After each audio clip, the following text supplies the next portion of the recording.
automotive engineer student at IIT. It's about the theme. Our mind is what defines the world, nothing else, no man.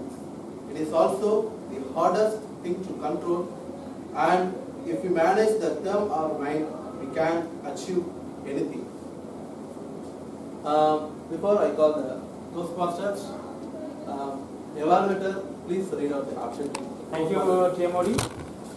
My speaker is attempting project number 6, vocal variety. The objectives of the project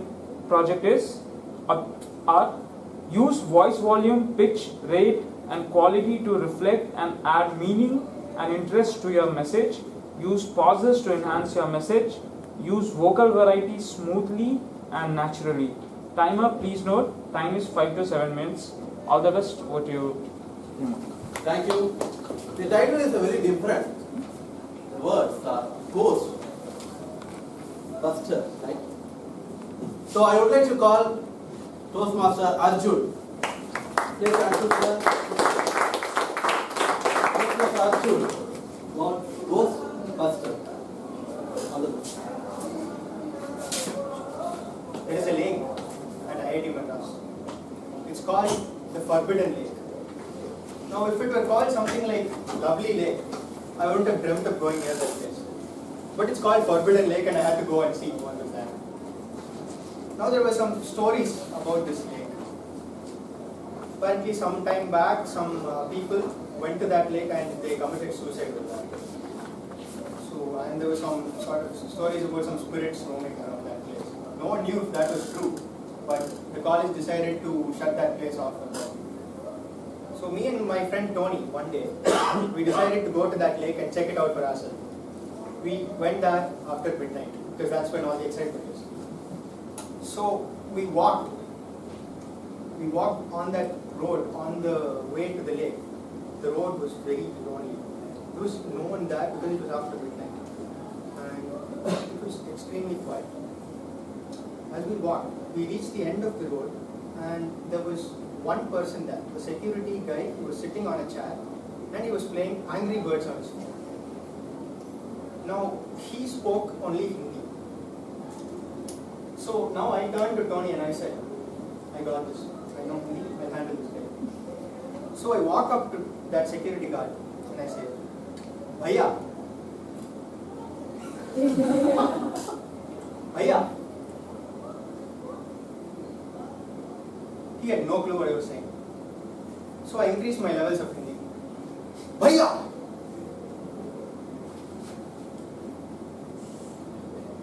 Tony interrupted me and he told the security guard, sir, we just want to go see the lake. And the guard said, okay. I was a little hurt that moment, but it's okay. We were going to see ghosts. It was all fine. And then we continued on our path. Now there were no street lights.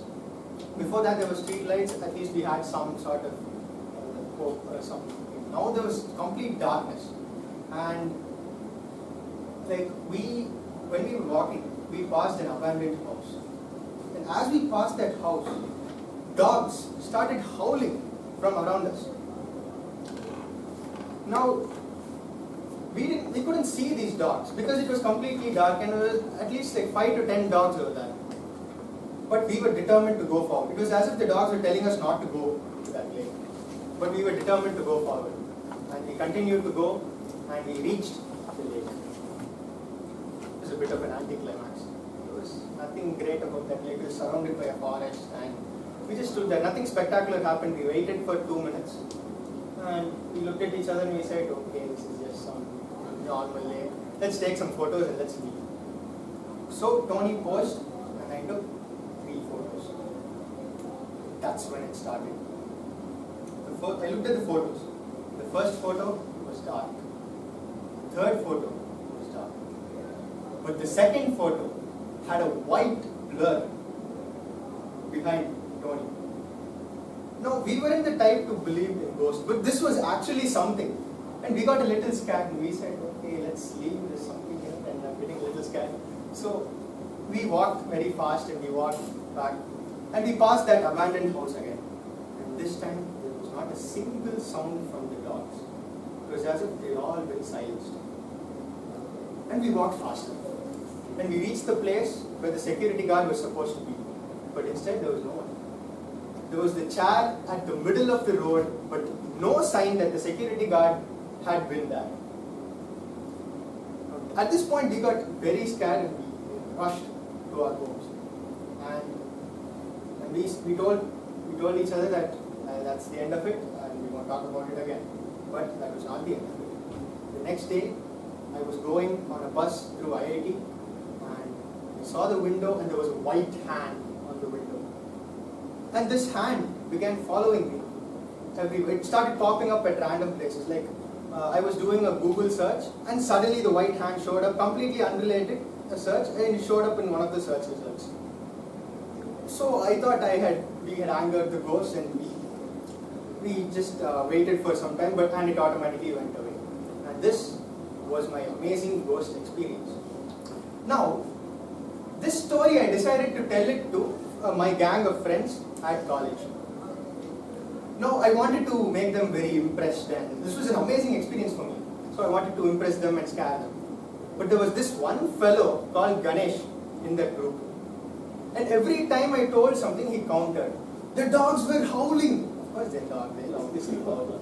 There was a white blur in the photo. You took a bad photo while you were playing first. There was a hand I saw a hand on the bus. If you keep a hand on a dusted window, there will be a hand. What's the way to put that? The security guard was missing. He was cold, he probably went to the bathroom. Like this, he kept countering every single thing I said. And my other friends who were actually getting excited at that, after hearing this guy, they looked at me and I said, "What a useless story. You're using all this, you're scaring us, and there's nothing great about this." So, this Ganesh had ruined my perfect experience by being all logical and very skeptical. I believe that even if God actually came in front of him and told him, "I'm going to bless you, son," he'll say, "Sure, he's going mad." So, it is good to be logical, but if you believe in something more, life becomes more exciting. Ganesh might have been true about all those explanations, but at the end of the day, all he ended up doing was ruin a perfectly good storytelling session. So the moral of the story, ladies and gentlemen, is that if your friend is trying to tell you a nice ghost story, please play along with him, even if he's trying to bluff. And don't be a ghostbuster. Thank you.